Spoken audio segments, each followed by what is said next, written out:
Welcome to The Verdict. Tom Feher is an award-winning trial lawyer who knows there is more to our stories than what you see on the surface. He has built his law firm, Feher Law, into one of the top injury and employment trial firms representing people in California. Join us each week as Tom explores the successes, challenges, and lessons learned from some incredible people. Hit subscribe, follow Feher Law on Facebook and Instagram, and let's get to the verdict. And now, here is your host, Tom Feher. Welcome, everybody, to The Verdict. Today, we have Kathryn Starke. She is an urban literacy consultant, reading specialist, author, keynote speaker, adjunct professor, and the founder of Creative Minds. Publication, which is an award-winning educational publishing and literacy consulting company that helps schools achieve reading success.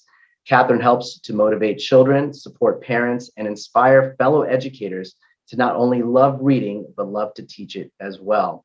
Kathryn has been featured on multiple media platforms, including Success Magazine, Inspire Me Today, Virginia This Morning, and Thrive Global.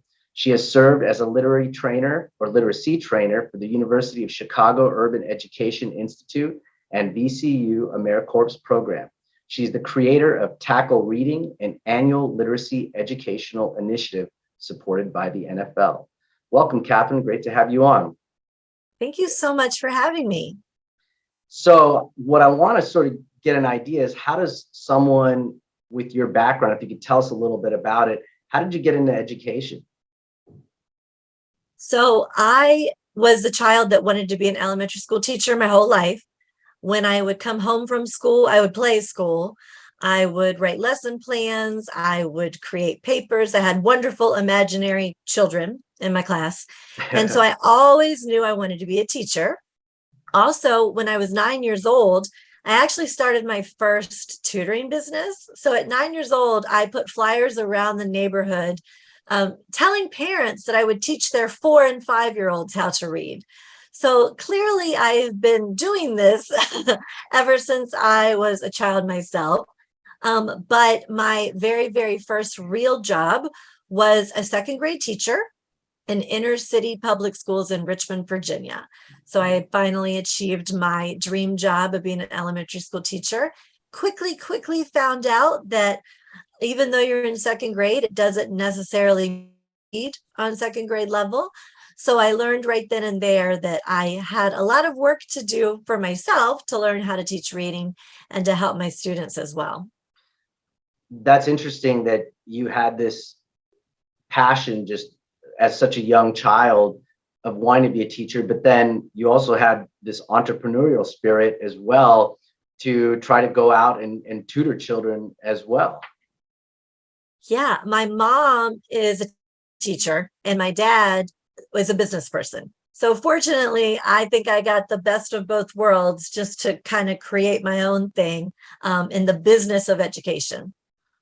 What were some of the challenges that you saw early on teaching second grade that now you're trying to sort of tackle? So when you're teaching, and especially as a brand new teacher, you just believe that everything that's given to you is going to work. So the textbooks, I'm sure they were, perfect in my mind, and the curriculum and everything like that. And then what we need to remember is that it's not textbooks or programs or ed tech or anything that teaches kids to read besides teachers. So I've learned over the years that absolutely we have books, we have materials, we have guides to help us with our curriculum, but it really comes down to teaching and being a great teacher, knowing how to reach all students and to understand their challenges and their strengths and to teach accordingly. I totally agree with that. And I can recall the teachers that I've had that still have an impact on my life today, either in grade school or high school or college. And I even have notes saved from college of some of my best professors and the impact they had on me. And I've incorporated that into the things that I do now. What in your mind do you think makes a teacher a good teacher and an impactful one on a student?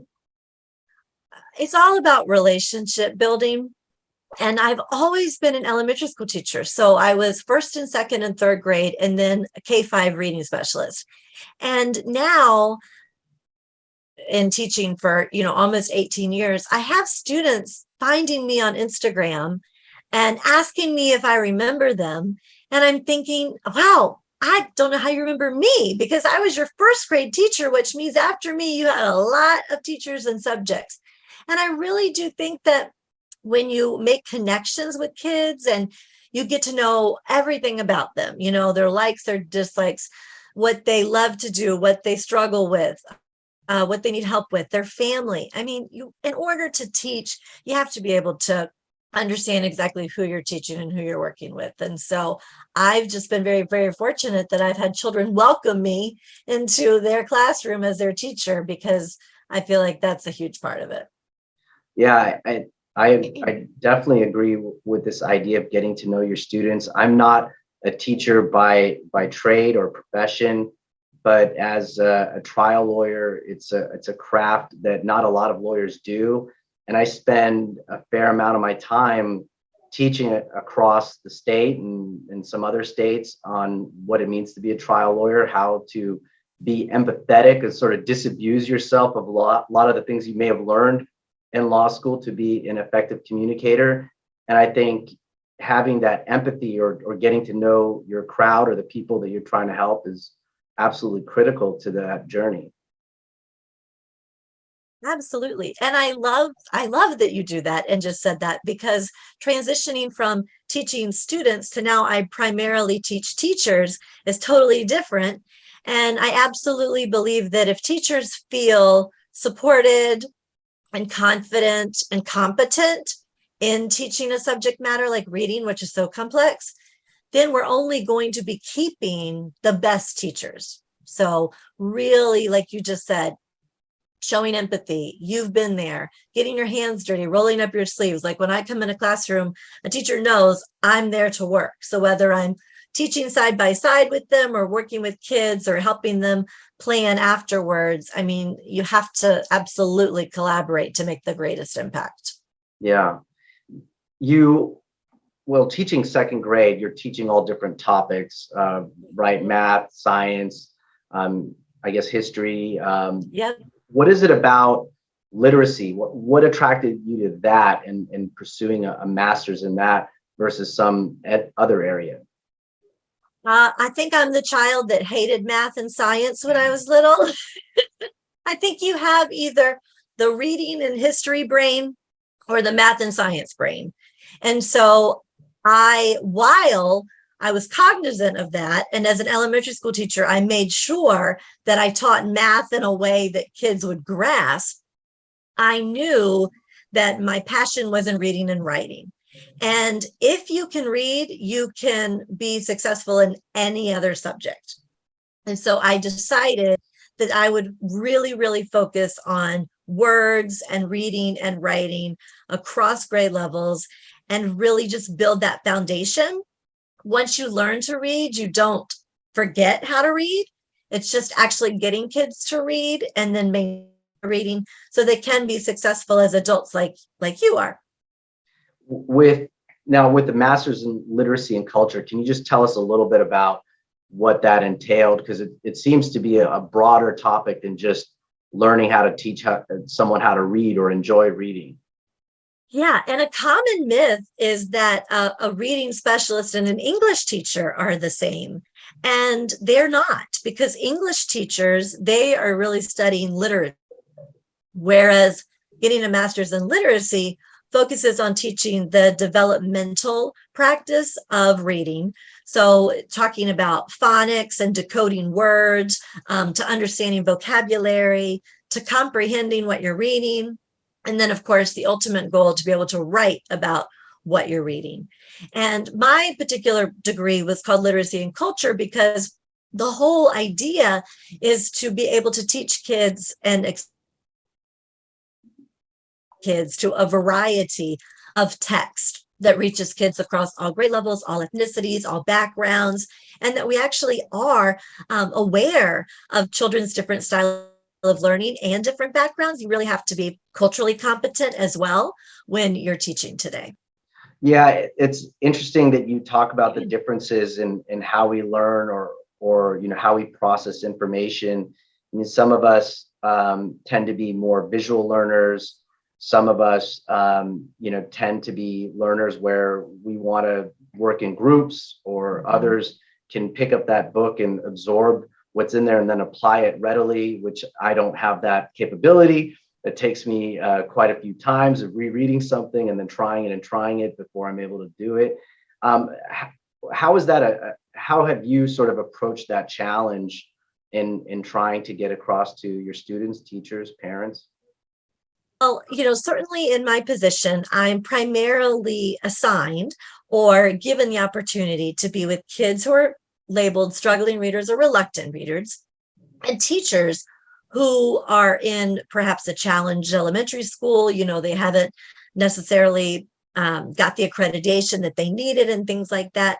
And so that's where I spend my time. And what I have found is the number one thing, like even if you and I were teaching the most wonderful reading lesson on the planet, it absolutely does not matter if you're not motivated. And so I have found that the first step in getting kids hooked on reading is to get them excited, motivated, engaged. That's actually one of the reasons I created the Tackle Reading program, is just because I saw how something like sports can really, really get kids excited and motivated. And then once you actually have the kids hooked, then we have to differentiate. And I believe in differentiating for kids and adults. So if you want to work by yourself, work by yourself. If you want to, create a poster about something, create a poster about something. If you want to type it out, type it out. Like, honestly, the end result is what matters, and how you get to that end result is based on what you like to do. And so when we can incorporate collaboration and creativity and differentiation, we're really going to see our kids thrive. Yeah, I love all of the stuff you just said. And I don't know if you've heard of Ken Robinson, or he had like some visual about schools and how schools currently, at least grade schools, are very antiquated in the sense that they're based on sort of the industrialized system and packaging kids as a one size fits all for grades. Yeah. Yeah, and kids just aren't like that, and neither are adults for that matter. No, no. And that's the thing too, like some schools are trying to be innovative, and remind ourselves that in order to be successful, in addition to content areas, you have to be able to collaborate with people. You have to be able to communicate with people. You have to be able to express yourself. You have to be able to be a citizen and a critical thinker. But, I don't like how people say, oh, we have to really focus on this and this and this. And it's like, we really should weave all that in together. If you're a natural learner, you're naturally reading and thinking and writing and communicating. And the whole goal is to get kids to be independent readers, independent thinkers, independent writers. And so we really do have to weave everything in seamlessly, beginning in pre-K all the way up. It's this idea, you said something about getting kids motivated, and one of the ideas that you talked about as well was linking it with sports, and a lot of kids look up to athletes. I mean, adults look up to athletes, and Yeah. there are a lot of people to look up to with brilliant ideas that you can find in books. And I remember as a kid struggling, wanting to read, not being motivated to read until I played ice hockey growing up, and there were autobiographies of players that I admired, and they were like 300 pages long, and I could read it and I wasn't tired, or I didn't get bored. And I was fascinated with dinosaurs, and Jurassic Park, the book, came out, and I actually loved the book way more than the movie as a kid. And Yeah. and finding those things as a child or as an adult, or really, I mean, at any age group, really finding something that you enjoy reading versus something that feels like pulling teeth. Yeah. The things I talk about in one of my seminars is for teachers to be a book matchmaker. So Oh, I really like that term a lot. matching. Yeah, it just makes sense. We're all looking for a matchmaker in something. And so matching a child to the best book. So obviously, if you were in my class, I would like to think I knew about your passion for ice hockey and dinosaurs so that I could find books that were on the topic that you liked, but then also on your grade level that you could read with confidence and enjoy. So it's so important. Do you ever see or use a child's passion for something, that motivation that they have to learn something, and then use it to sort of segue into other things? Like, I guess you could look at the dinosaurs and you could start to get into maybe biology, or the sciences of circumstantial evidence and archaeology and those kind of things. Yeah, see, I think another big component that's affecting our students' learning is a lack of background knowledge. So I really think about even students reading historical fiction, right? And it took place in the Great Depression. But if you don't know what time period that was, what the Great Depression meant, what industries were important at that time, you're going to miss a majority of understanding of that text. And so when we can actually paint a picture ahead of time, so if I'm reading Brazil and I could play Brazilian music or eat Brazilian food or show like a video clip of Rio or the Olympics in Brazil, something that's really hooking kids. And sometimes it comes from the objectives or curriculum that I have to teach. And so sometimes it comes from a really great question that a student has that they want to learn more about, that sometimes we thought that was common sense. Moon came out at night and the sun came in the day. Perhaps we should go moon watching, And so then coming up with different ways that will allow them to still really want to be curious. So always wondering, always wanting to find out more. It's almost like in order to really get the most out of what we're reading and learning is to have some sort of context literacy as well. Mm-hmm. Now, Exactly. I know you authored or are the author of several books, but one of the first book that you wrote was Amy's Travelers. Is that right? Yeah, absolutely. Tell us how it came to be that you decided, hey, I want to write a book, and how it turned out to be Amy's Travelers. So I was the teacher that did a lot of dancing, did a lot of singing, wrote my own songs, wrote my own stories. Because let's face it, I could say something all day long, but if I put it in rhyme or if I put it into a song, kids are going to remember that much more quickly. And so I had to teach the 7 continents in second grade. It's a very common objective. No matter where you live in the world, you learn about the 7 continents. And my students in this particular school community really didn't know anything outside of their community neighborhood. So, the school, the church, their neighborhood, the bus, maybe the local market, really not much beyond that. And so the idea that somebody else was in second grade on the other side of the world was a very, very unique concept to them. And so my friend Amy went to college with me. She was actually my suite mate at college, and her dad worked for the embassy. And so Amy grew up on 5 of the 7 continents. And so originally I just pulled down a map and started talking about Amy, her journey around these continents. And then I thought, okay, all of my kids are loving this. We're following Amy's travels around the world. Other children are going to benefit from this too. So I called Amy and said, do you mind if I turn your story into a book? And I don't think she expected it to, really be the book that it became. Fortunately, it's in classrooms around the world, and the Latin Ballet of Virginia turned it into a musical.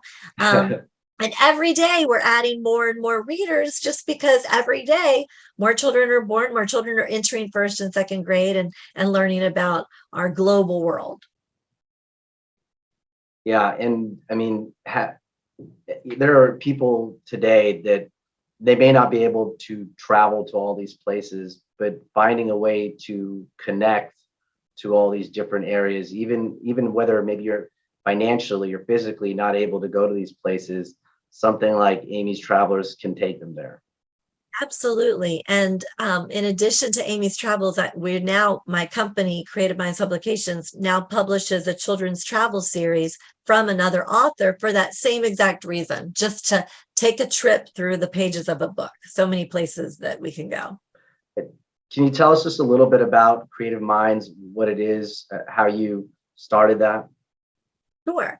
So I originally created the company to publish Amy's Travels. I said, I'm going to write this book, and I put the manuscript out there, and I got lovely, lovely phone calls and feedback saying, we love your children's book, but we don't publish children's books. And believe it or not, in 2005, you were only publishing children's books if you were Penguin, Random House, that kind of thing. Whereas today, everyone's doing a children's book. In 2005, not so much. So this particular publisher said, I love your story. I want to help you, but we don't publish children's books. What do you want to do? And my dad said, start a publishing company. So I did. And so I started the publishing company simply to market Amy's Travels. And I was able to become a guest reader at schools and libraries, started just sending the book out there, speaking about it. Honestly, the motivation was I had hundreds and hundreds of books and boxes in my apartment at the time. And every time I moved, the boxes went with me. And if you want to be motivated to sell your books, just keep all your boxes in a living room and you'll get rid of them a lot faster.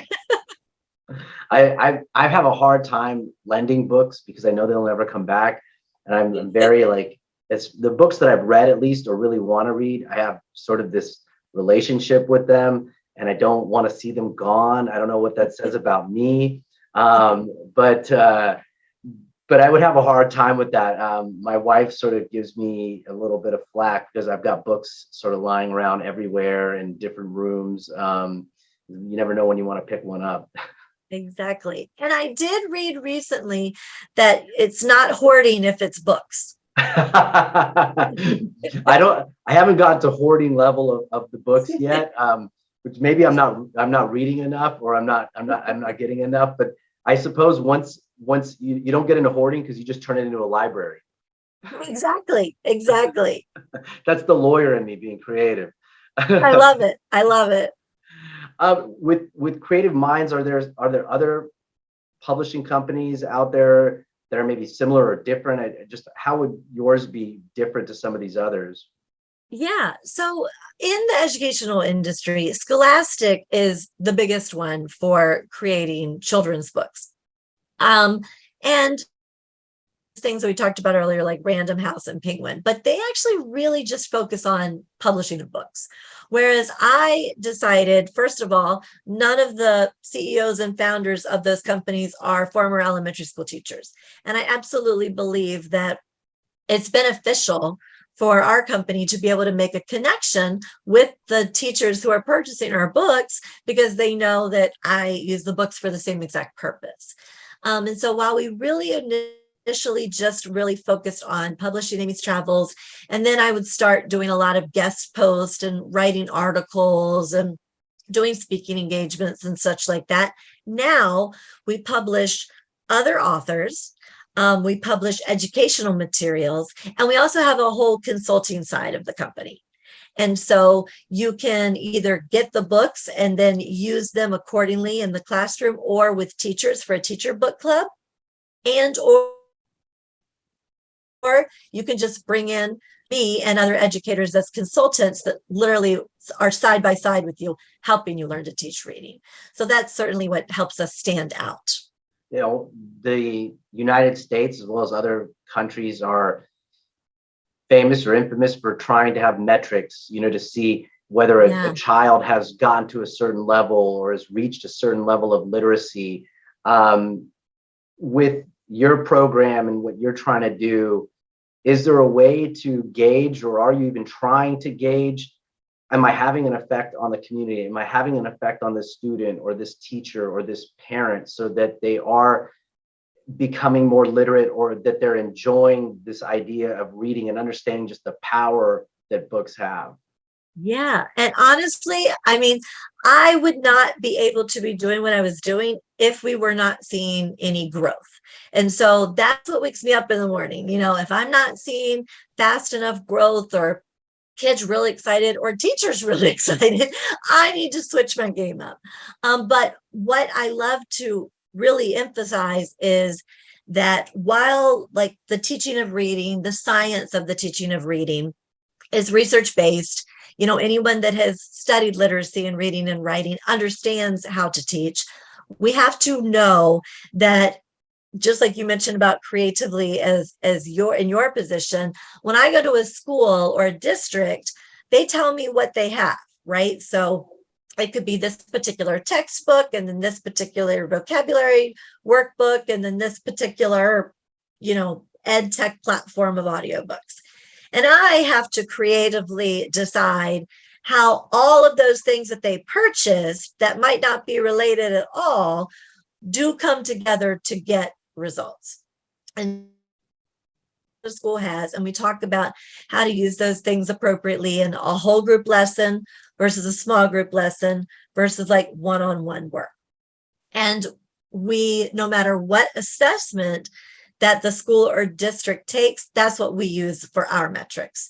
So if they're doing a reading assessment, we can say, and we have been able to say, there was an example, just one little school in Charleston, South Carolina, the fifth graders on like a 37% reading rate. And by the end of the year, they were on a 97% reading rate. Wow. And it really just comes down to strategically emphasizing what materials work, what doesn't work, what I should do instead, how I'm going to differentiate, how I'm going to motivate, how I'm going to bring the science of reading. So whether we are actually evaluating children's reading rates, whether we're deciding whether a school is accredited, I'm brought into a failing school, they've not been accredited for years, you have to make a 75% to be accredited, depending on your school. So I'll come to schools that are sitting at 30%, 40%. And by the end of it's usually a 1 to 2 years is where we'll find the greatest growth. But usually within that 1 to 2 year, they'll go from the 45% to the 75% if they have buy-in. And I will tell you, the group helps us be a year every time is a wonderful administrator. If there's a wonderful principal that just maintains and motivates along the way, and all of the teachers see the value, those are my schools that go so quickly. And of course, I'm so upset because they'll need me after a year. And my goal is, not to have anybody need me. But it is rewarding to see that those schools work so hard and they maintain. Like, these schools will still and they have maintained. They haven't had me for 5, 6, 7 years. It's an interesting point, though, that one of the keys to success for any literacy program, and including yours, is to have an administrator. So, I mean, and almost to have a culture at that school that's open to these ideas and the buy-in for the students to really flourish and the teachers to flourish. Yep. I mean, if you're not ready, it's not going to work. So if you still believe, sitting at your 30% for the last 5 years, that what you're doing is working, we might not be ready to have a conversation quite yet. But a lot of schools have been in that place, and it's just a matter of getting the principal and then a few people and then a few people. Nobody wants to wake up in the morning and go to a failing school. Nobody wants to think that their children are failing, and nobody wants to think that they're not doing the best that they can. And so I think that for me, just not having a particular program that I sell and really being personalized with my consulting has really helped these teachers and schools grow. I mean, we hear about teachers that are worn out or that are tired, or we know they're undervalued, and we know that can be something that perpetuates and makes things worse for everybody. And in your situation, you decided, well, I'm just going to start my own thing, and I'm going to focus on this, and this is how I'm going to teach, and not be necessarily bound by these formal constraints. What challenges did you experience sort of going from being a teacher to having your own business and businesses and consulting and really living out your passion? Well, so first of all, I started my business when I was 24 years old. So really in the publishing industry, I was too young and my books were just cute. And then in the consulting industry, I was too young. Ma'am, you have not been in this industry for more than 25 years. Why should we listen to you? And so I had to recognize that that's how people were perceiving me. And I just had to do the work because I just learned, like, you can talk about something all day. No one's going to believe you until you actually show what you're doing. And so I just would just ask for opportunities or even volunteer my time, to just come in a school to be a guest reader or come to this to be a speaker at a conference, at an educational conference, just for people to figure out what I was talking about. And surely little things like that, the writing the guest pieces, the speaking at the conferences, and the donating my time in the very beginning, I think that helped people realize I'm really here for a purpose that I believe is important. And if you're ready to work with me, I'm ready to work with you. And then when I get in there, I work. So I'm not a consultant that's just sitting in the back of a classroom all the time. Like, I'm walking around working with kids, planning with teachers. If I can take anything off of their plate, I will. It goes back to that whole collaboration and making things easier. And unfortunately, even though the word is teacher, sadly, they're spending less and less of their time actually teaching and just putting so much more time and paperwork and data and all of these other things. And so just doing all of those things and showing that I have done it, I continue to do it, I think that makes a great impact. You hit on something or just touched on it just a moment ago, which is this difference between teaching and giving students work. And just, can you just elaborate on sort of the difference of that and why it's important?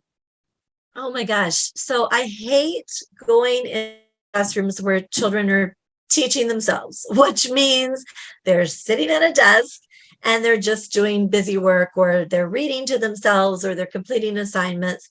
And I'm not seeing the formal instruction, or I'm not seeing the collaboration. And I understand that the teachers perhaps were following an assignment that came from an administrator. I mean, they're not doing things willy-nilly. They're actually very good direction followers. I'm not, which I'm in this position now and not an elementary school teacher because I don't do very well with following rules if they don't make sense. You and I both. Yeah, but children need to actually be taught. And, there was this thing going around, this belief, if children were surrounded by books, they would automatically learn to read. No. If children had books on their shelves at home, they would learn to read. No. Only going to learn to read when you're provided with the materials and somebody is providing the instruction. And so when I walk into a classroom and there's not a teacher teaching or a teacher in a small group, I do immediately question the instructional value, because when we talk about differentiation, 2 of those kids could have probably figured that out on their own, but the rest of the kids are just kind of sitting there doodling until the next assignment comes up. Yeah, I looked up before this show, I looked up a couple sobering and maybe sad statistics about literacy in the US. And just a few years ago, Pew Research Center reported that nearly a quarter of American adults hadn't read a single book in the past year. And I believe the National Endowment of Arts indicated that most adults only spend an average of 7 minutes a day reading for pleasure. And obviously there are a host of other statistics about our literacy rates in the US. What do you think is the reason behind that? I wonder that every day. And I will say, the reason I choose to be in early childhood and elementary school is because, you don't do something if it's hard for you. And so these adults that have made it through K-12, some gone on into community college or university or straight into work. If something's hard for you, you're not going to do it. And so a lot of people, sadly, just get by doing the minimum, and the fact that you can't retain 200 children every single year. And so that's why I go into elementary schools, because while secondary kids are coming into middle school and high school reading on Thursday. That is true. But if we would actually put more of our emphasis in elementary school and get kids on the right track of reading, those statistics in adults would become better. What's happening now is children get passed on, and then people will say, oh, we have a crisis in high school, and we throw all this money in high school. Well, we talked earlier about motivation. We talked earlier about buy-in.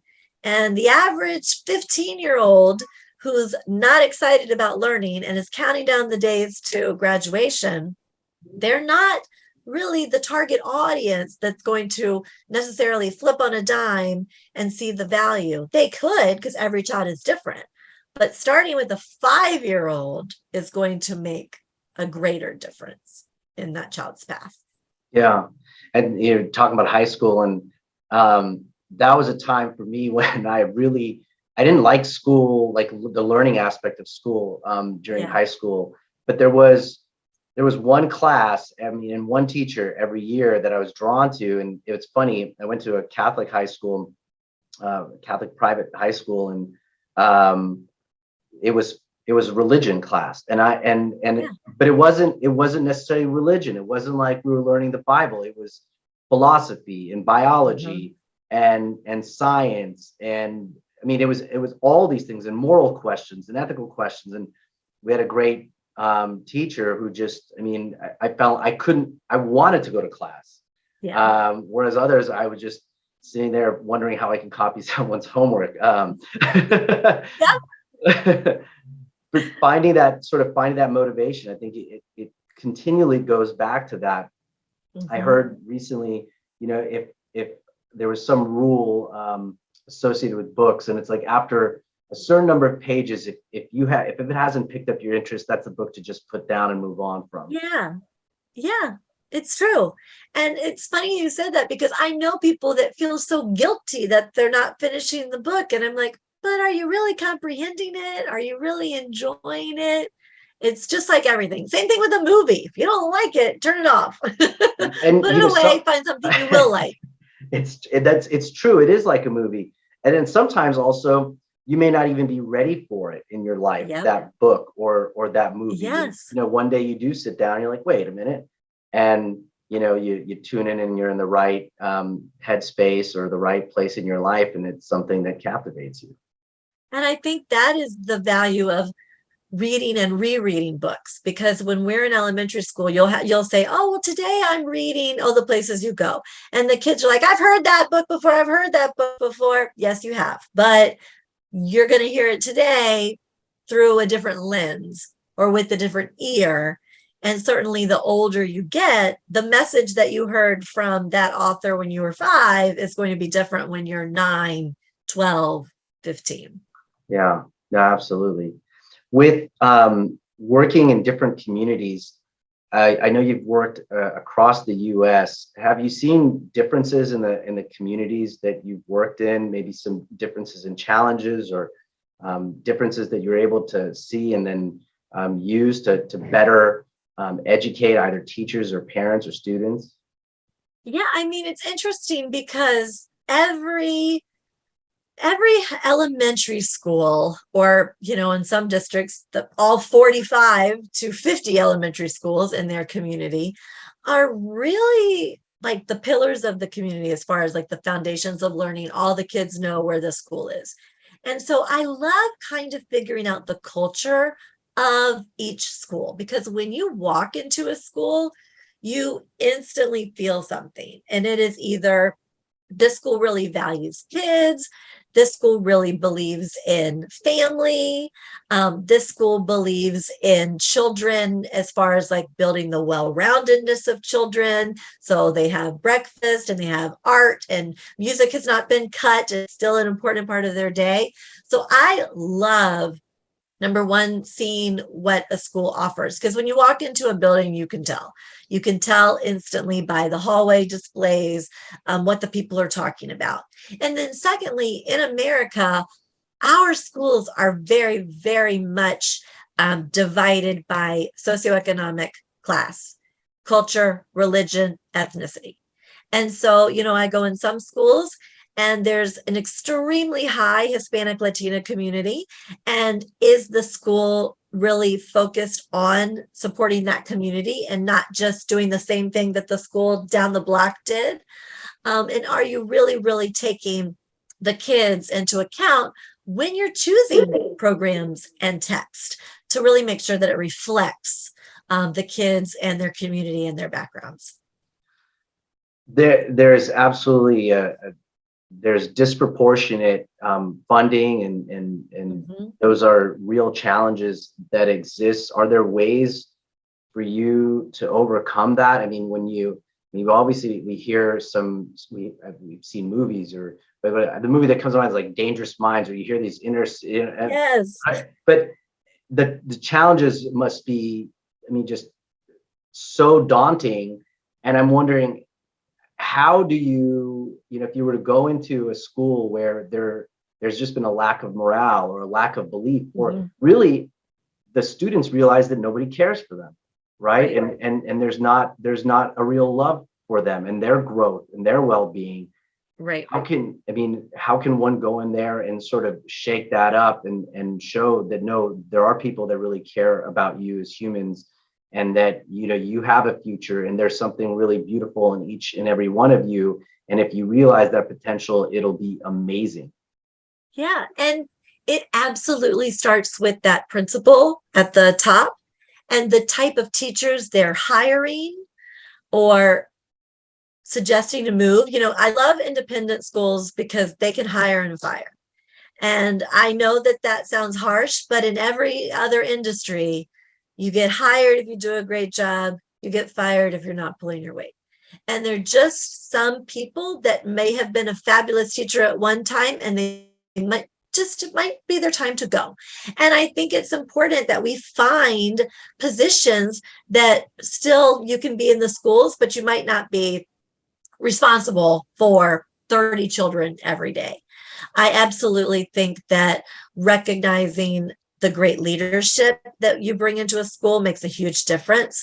And then if you can find a true camaraderie and even just a few teachers, because like I said, what get a few people on and they see it's easy and they enjoy it, other people will either disappear or jump on board. I mean, that's just human nature. And so I have loved seeing schools transform from, I really don't want to come to work in the morning, to, wow, I'm actually enjoying this again. And a reason is because we have to make teachers feel empowered, and we have to make teachers recognize, like, y'all went to school for a purpose. You shouldn't have to just be following a laundry list of somebody that said something in central office that's never walked into your classroom. That doesn't make any sense. So when we can really just get back to what's best for kids, we'll see the greatest growth. Yeah. With what's going on now, where kids have access to cell phones and social media, Facebook, Instagram, even we're all using it, right? Yep. And it not only affects children, but adults. How do you see that impacting the opportunity to continue to get people motivated to actually sit down and read a book? Yeah. Well, I will say that some of the best Instagram and TikTok accounts I have seen, and Pinterest, are teachers. And they will actually take the time to put up a lesson that inspired them, or put up a new book that they read with their students and a suggestion. They actually are very, very inspirational. people aren't posting. A teacher that's on Pinterest is not posting how horrible their day was. A teacher on Pinterest is creating a board that's getting kids and teachers excited about reading. And for me, I've found that I've been able to connect with more people through, in addition to what we're doing, but with the whole concept of tackle reading. And you asked that question a minute ago about funding and what teachers, schools can do. And every March we do our tackle reading event, and around the country we send in NFL athletes, teams, cheerleaders, coaches, you name it, into schools to read to kids. And this March, I remember, and I've done this now for 6 years, I remember calling a few principals and saying, I would love to do a tackle reading program for your school. Would you like this? Blah, blah, blah, blah, blah. And they, of course, all say yes. And the first thing they ask after that is, how much is it going to cost? And we've never charged a dime for this ever. That was the whole point, was to do a philanthropic initiative. Every single athlete is donating their time, and we're either donating books through a library community, a sponsor in the neighborhood, an author that we know that's donating their books. But teachers, when a principal and a teacher hear that they don't have to pay anything, it is unreal. And I don't remember getting that question as much as I got it this year. But it just reminds me that, everything is at a cost. And when there's something that is going to make an impact for free, there's not enough of that.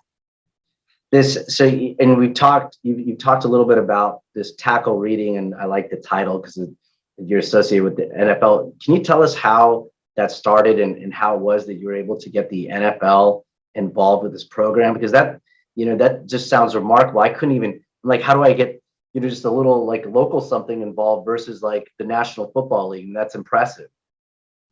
Well, I woke up one day and I wrote a book called Tackle Reading. And I'll tell you why I wrote it. I was a guest author for Washington. So the training camp was in Richmond, which is where I am. And they were trying to create a summer reading program and really involve the school area. And I had already reached out to someone at the community foundation and said, I'm an author and I live in Richmond and I would like to read and donate books. And so they invited me up to FedEx Field and I did an event with them. So then when they came to training camp, they knew who I was. Can you help me make the summer reading program? Which we did. We created the summer reading program for every district in Richmond that allowed kids to log their minutes, athletes to call home on one of those machined voicemails that just you say hello and they're like, this is such and such, read 20 minutes tonight, blah, blah, blah, blah, blah. And so then we had prizes and everything. So it literally was motivation, excitement, and sports. And along the way, I had a lot of people say, Kathryn, you need to write a book about the tricks, the tips, everything that you're doing. And I'm like, no, there's so many of those, boring. No one wants another textbook. And then I decided I could combine them. And so I wrote Tackle Reading. And it's not just me. I called NFL athletes and authors and educators to all write a piece. So 45 individuals wrote a story or a lesson plan, something to get kids excited and parents excited. We originally wrote this as a parent and teacher resource. And I remember doing Tackle Reading school very, very early in the publication. And a dad came up to me and said, I dropped out of school in 8th grade. I now have 3 kids. I want to help them to read. I don't know what to do.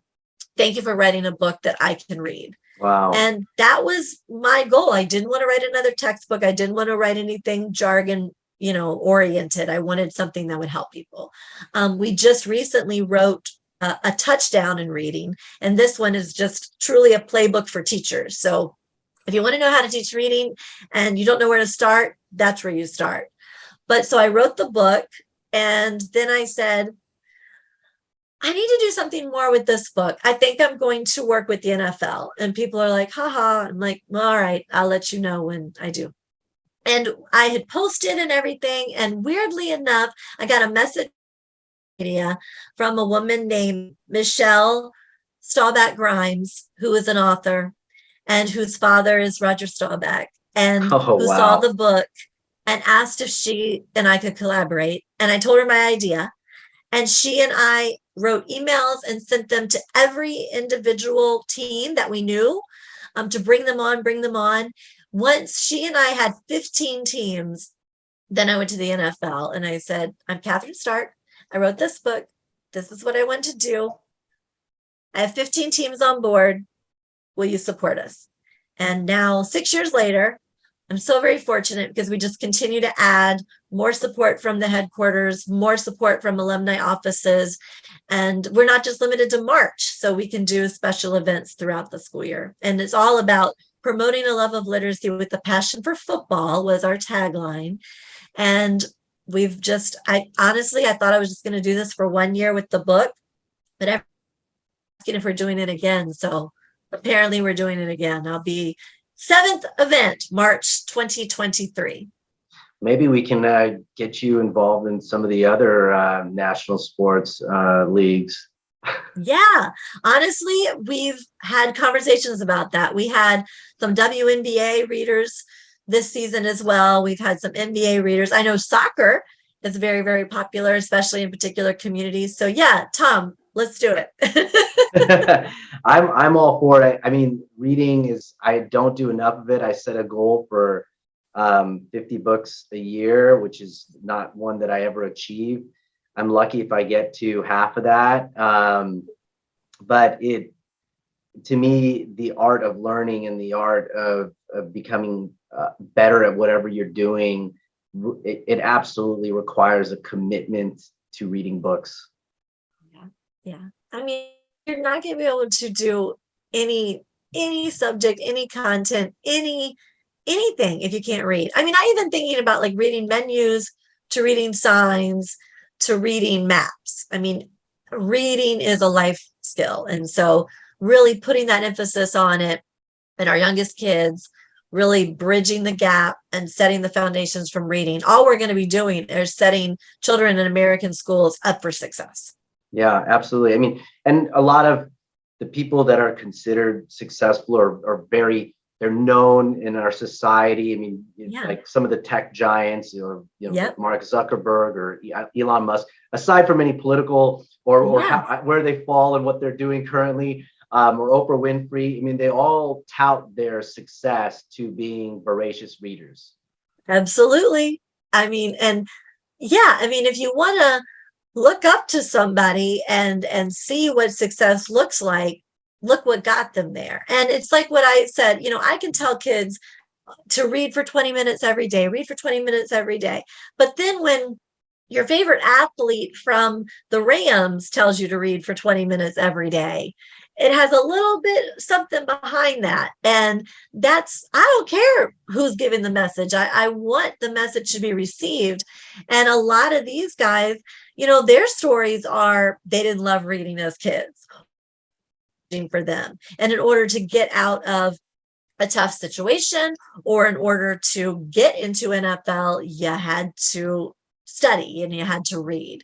And so I do wish that even more people would share this importance of reading and literacy, because it really, I mean, you're not going to be able to do anything else if you can't read, period.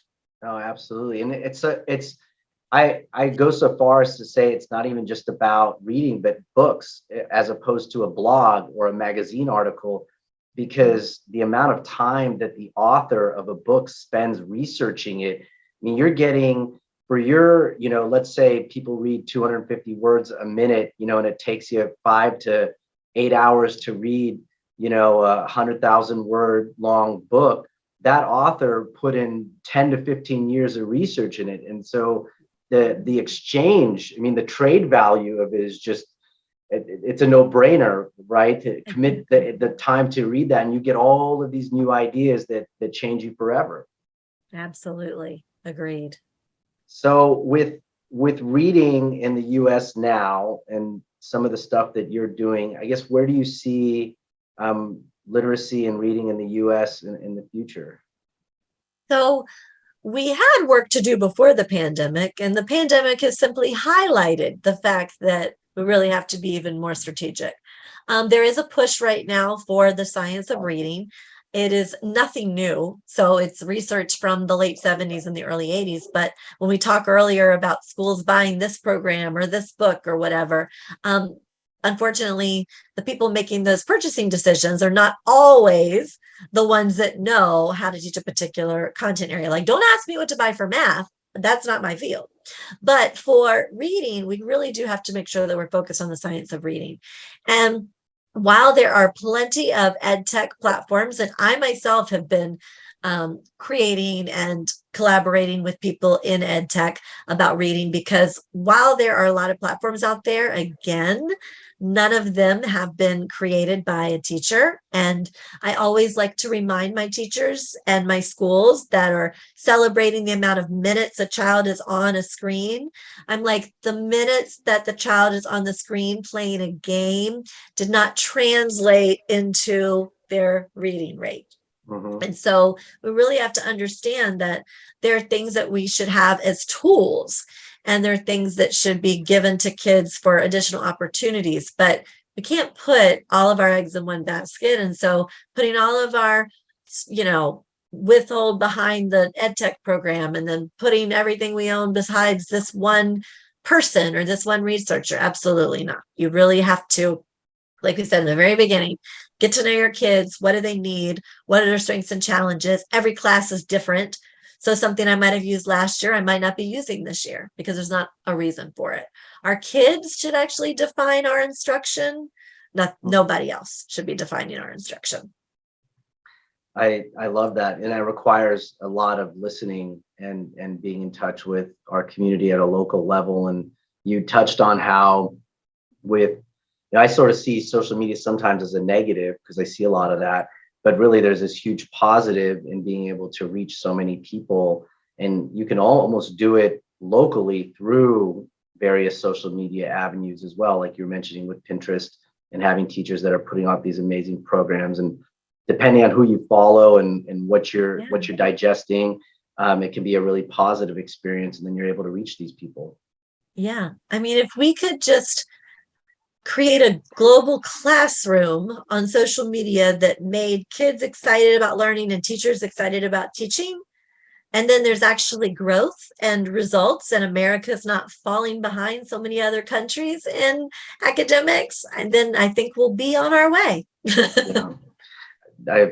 You're absolutely right. I have to ask, since we've been talking so much about books and reading, if you have any favorite books and what are some books you might recommend to our audience to check out, fiction or nonfiction?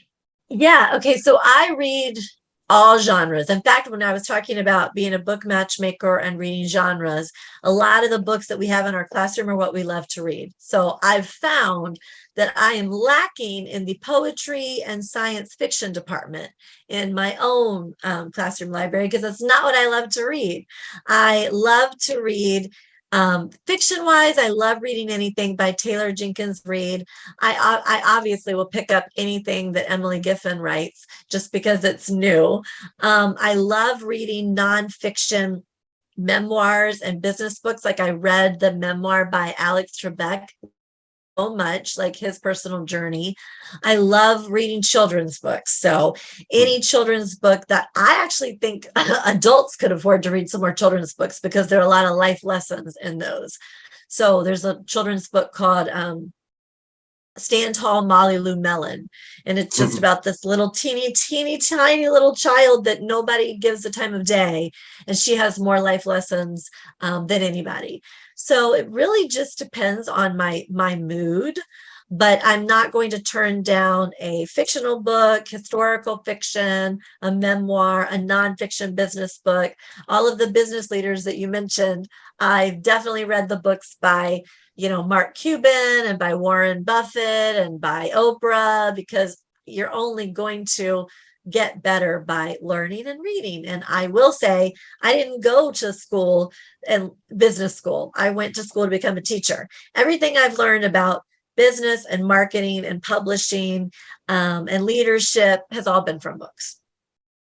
Amazing. Thank you for all those suggestions. And if people want to find out more about what you're doing, more about Creative Minds, Tackle, where can they go to find you? Yeah. So most everything is under my name. So Kathryn Starke or hashtag Tackle Reading. And creativemindpublications.com, you can instantly get connected to what we're doing in the book world and the classroom. Awesome. Kathryn, it's been a pleasure talking to you, getting to know you and what you're doing. I love how you're inspiring other readers, students, adults, teachers. We need more folks like you out there. Thank you so much for having me on today and taking the time to talk about literacy. Awesome. Thanks.